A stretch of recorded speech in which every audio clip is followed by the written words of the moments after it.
Hello and welcome back to the NBA DFS Slate Breakdown for Wednesday, February 5th. We're back. We're going to be breaking down. We got a big slate to go over today. I'm your host, Tyler Wiemann, at FlatTyler83 on your DFS sites and Twitter. Now come join us at LineStar. We got the nice low price of $39.99 per month. Gets you access to all the props, all the DFS. You get it all for one low price for all sports we cover. Or you can jump on the yearly deal to $39.99. Now, let's jump into this wild slate we got here. 9 games on Draftkings, 11 on FanDuel. We do have these 2 late games with some injury or trade/injury news in those ones. We're going to go over as much as we can in this. Starting off, point guard on FanDuel, highest owned, Mike Conley, 4,600. We still have no Julius Randle, no Dante DiVincenzo. Conley's been been playing 27-ish minutes a night, with some spots up to 30. He's consistent. He's going to get you, solid points, but rarely will win you a GPP. Now, it's a very good spot. I don't mind getting to some Conley. I think 18% owned is fair. I'm probably going to be a little bit under that, but I don't mind some Mike Conley at all. It is a easy place to pay down and get some point guard points there. Most likely he's mid-20s and really doesn't move the needle. Next, we got Jamal Murray, 8,300, 18% owned. That price is getting up here on him, but he does have a big-time ceiling and in a very, very good spot. Just went for 44 versus the Pelicans last time out. Could easily do that again, and I'm fine with that. But he does have that potential to go for 50, 60 if he gets hot. And he's been playing well lately, so there's definitely, that type of ceiling there. I don't mind some Murray, but I'm not going to go out there super hard. KJ Simpson, 4K. It's just he's getting minutes and he's cheap. It's popping up. As more value comes open, he drops down the ownership board for sure. I wouldn't think too much into him right now. Dyson Daniels, 7,600, 14% owned. He's my first pivot. There's no Jalen Johnson. No Jalen Johnson for the rest of the season. No Clint Capella as well. And I think no Bogdan. So his minutes are very secure. He's been playing 36 lately. Gets up to 37 occasionally. And he's in a good spot for steals versus the Spurs, who are allowing 1.4 to the shooting guard per game. Also, slightly above average in blocks. So I like the spot from that standpoint. Definitely interested in getting some because he can, give you high 40s or low 50s at 7,600. It's an interesting spot and huge game total in this one. So definitely do not mind getting some Daniels. Tyrese Maxey, he's 10K. His price is up there. But dude has been a lock for mid-50s plus when there's no Embiid and Paul George. We got no Embiid, no Paul George, and Miami Heat are 30th first point guard. Very interesting spot to me. I'm going to be getting some for sure, especially if he stays at this type of ownership. Steph Curry, 8,400. He has been playing poorly. Hasn't played good for 2-3 weeks now, but it is Steph. He's 8,400. And he can definitely get you into that 40s, and it's a prime spot versus the Jazz. So I don't mind going to some Chef here. And then Giddy, 7,500. I think he is going totally overlooked right now. The spot isn't bad versus the Timberwolves. They're 26 versus point guard. And Lonzo's out this game. Zach LaVine just got shipped off. The guys they traded for aren't active yet. I think Giddy plays solid amount of minutes here.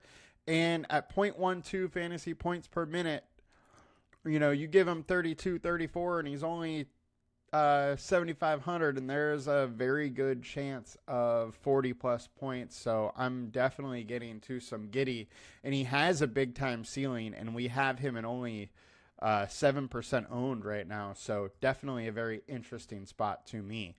Now, point guard on to DraftKings. We got Jamal Murray, Jamal Sheed, and Jordan Poole. Sheed is an interesting one. As we get closer to lock, I definitely need to look at him more. Where I have no Quickly, no RJ Barrett, no Jacob Podol. If there is a path to Sheed getting, more minutes, if he gets to 23, 24 minutes, he's definitely interesting at 3,100. It is, a little hard to know because his minutes all season have been all over the place, but definitely a little bit interested for him on DraftKings. Not as much on FanDuel because the price is up a bit, but at pretty much minimum, I don't mind taking the shot a little bit. Jordan Poole, 6,500. I don't mind some Poole, especially in DK where he's a little cheaper.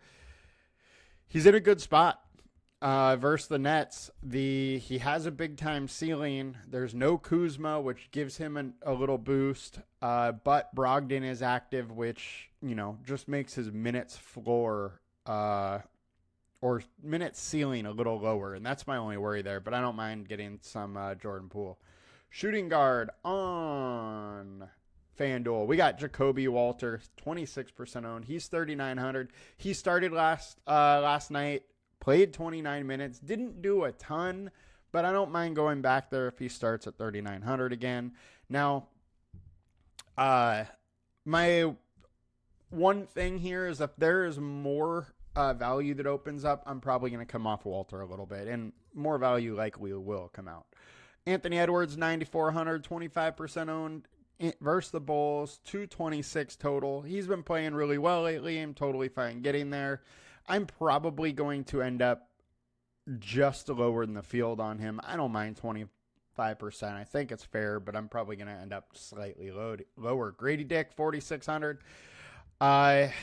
He's mid-K, mid 40s, played 31 last night. Likely, plays more minutes tonight, I would assume, with more people out in this game. So I'm definitely a little interested in Dick, who has, overall in a matchup that's 30th versus the shooting guard. So I will be playing Grady Dick.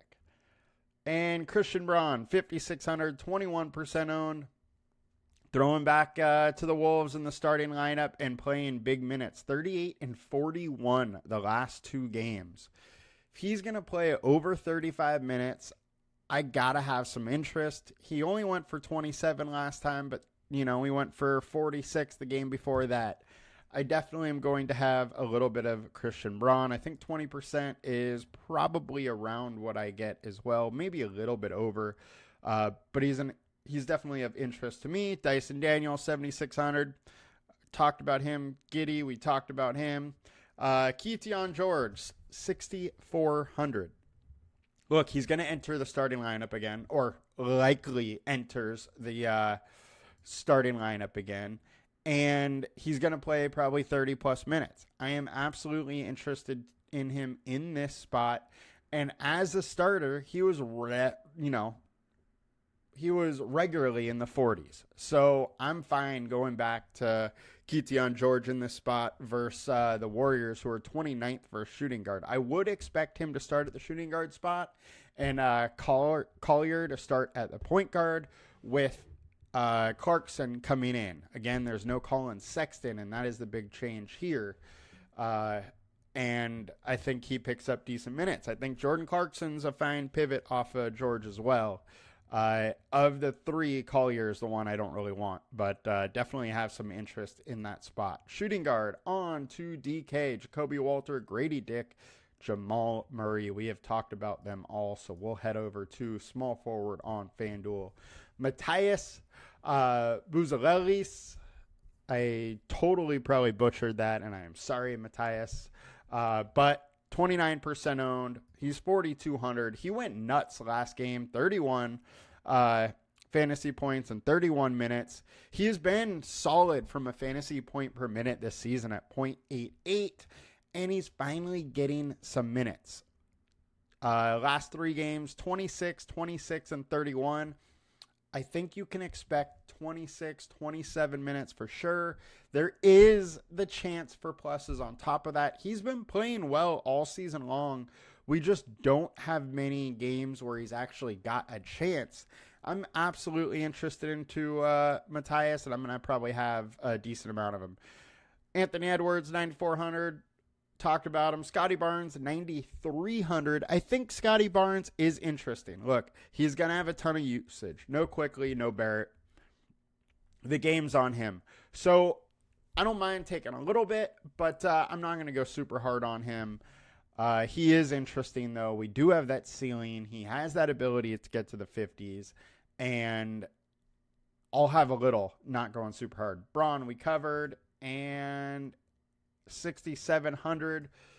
Look, small forward just kind of weak. I don't have a ton of pivots here, and I'm, mainly playing the chalky small forward spots right now. But I think Andrew Wiggins is a pivot you can make in a great matchup versus the Jazz. He has been consistent mid-30s, and he can give us 40s from time to time. And at 6,700, I'm fine just going that if I want to pivot a little bit. Again, small forward's just not that good tonight. So I don't love it. But I'm going to get some. Bilal Coulibaly, I think, is priced a little bit high. But I think without Kuzma, he does have the ceiling to play a little bit of him. Small forward on DraftKings, we got Jacoby Walter, Justin Champagny. We got him at 22. He's 3,200, 24% owned. The consensus is at 19, so everybody thinks he's playing. We have him at 17 minutes right now. I would expect he gets from 17 to 22-ish. But we have seen a few games of him going totally off, and those were no Kuzma games. So it's a waiting to be seen kind of approach, what they do with him. I would expect limited minutes. They don't generally give him a huge run. Occasionally they do. It's a spot that's going to be very hard to project for. I don't mind a little bit of Justin Champagny, but I'm not going to go super hard on DraftKings where he's 3,200. Would probably go a little harder than I would on FanDuel where he's a little bit higher. Michael Porter Jr., 6,400. No Westbrook. Aaron Gordon is questionable. I think that gives him the leash to be able to go off. He just went for 53 versus them just a couple nights ago. I don't mind going back to some Porter in that spot. Power forward, we got Matthias, Kelly Olynyk, and Scotty Barnes. Kelly Olynyk, 4K. There's no Jakob Poeltl. So most likely, we got Olynyk sliding into the starting center spot. Now, I like Olynyk. Just have zero idea how many minutes he's going to get. At 4K, I would say most likely he gets at least 22 minutes. With that, he's going to look interesting, and I'm going to have some of him at that point. But I think that is kind of the floor on his minutes. Now, he's been active, for what? Almost 2 months now.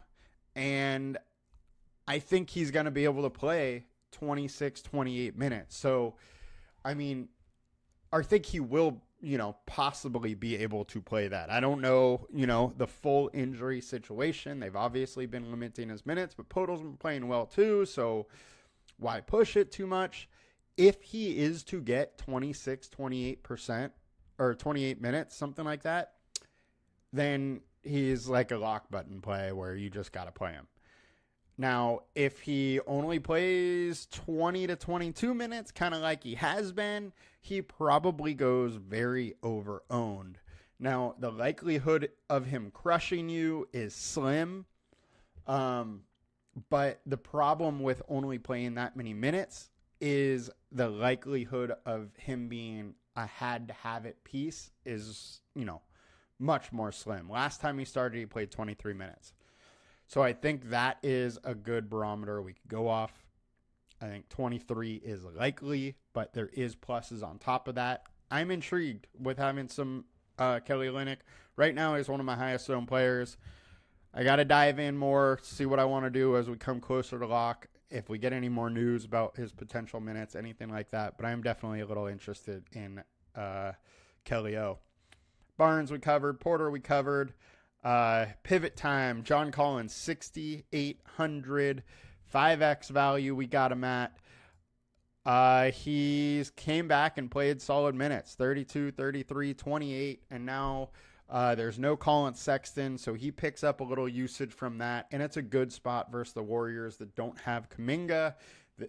Trace Jackson-Davis hasn't been playing. And likely because TJD is probably on the trading block and a piece there dangling in front of teams would be my guess. But all in all, I think John Collins has a giant ceiling. The other thing is Lauri Markkanen is questionable. If Markkanen goes out, there's just a ton of usage open for Collins, and he has been a guy this season has been able to really take advantage of those outages and just has a huge ceiling. So I like John Collins. I'm going to be getting a decent amount of him. And then Jaren Jackson Jr., 8,700. There's no Desmond Bane. They have a ton of guys on the injury report. I think he picks up usage. His minutes are solid, and it's a great spot versus Toronto. And, he could pick up some blocks and steals, what he does best to really get that fantasy outpoint up there. So definitely interested in him, and we covered Wiggins already. Getting over to power forward on DK. Champagny, Bam Adebayo, and Michael Porter. Bam Adebayo, he's been playing very well. He's in a decent spot for 76ers. I like him in this matchup. 8K, I'm fine with paying. He has a huge ceiling. I also like Ware. Same situation as yesterday pretty much. I probably like Ware due to the price a little bit more, but not as much as I did yesterday. Yesterday, I liked Ware substantially more.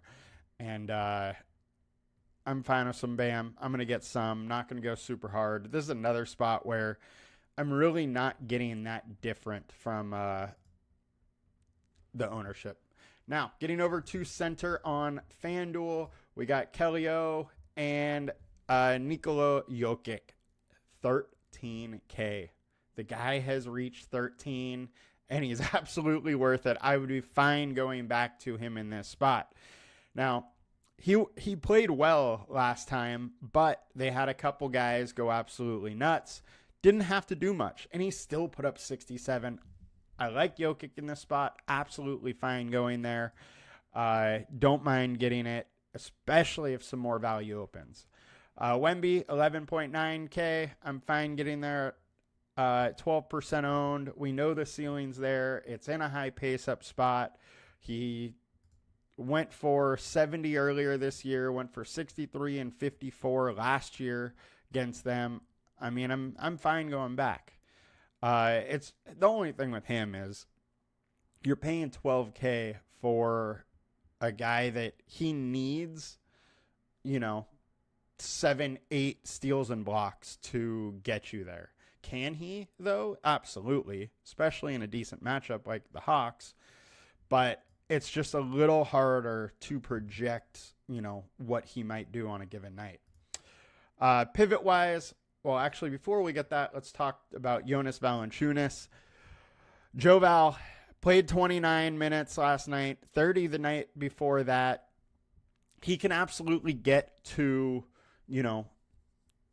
30, 32 minutes if he's playing well and staying out of foul trouble. And he's at 1.2 fantasy points per minute in his start. So I don't mind going there. And you can make a case that he's going under-owned right now, but it is also scary because look at what he did in the other 2 starts. 23 minutes, 18 minutes. He starts to play a little bit bad, and then they just don't really go to him. And then Size-wise, it's not like the Nets are really big. Claxton has some size. Sharp has some size, but it's not like they're giant centers. They can have other guys there as well. I like Joe Val. I definitely want some of him, but I am going to be careful with how much of him I get just because he is so volatile, and I don't see it like as an absolute smash spot where I need to get him. Now pivot. Rudy Gobert, 6,900. No Julius Randle, and he has been playing a ton of minutes and playing much better without Randle there. So I don't mind getting to some Rudy Gobert at all. John Collins we covered. Jaren Jackson we covered. We'll get over to center on DK. Kelly Olynyk, Nikola Jokic, Bam Adebayo. We have covered them all. I'm good with any of them. You guys have a good one. We will be back for more tomorrow. It's been a fun week. Let's keep grinding. Let's win some money. Please like, comment, and subscribe. Talk to you guys later. Peace.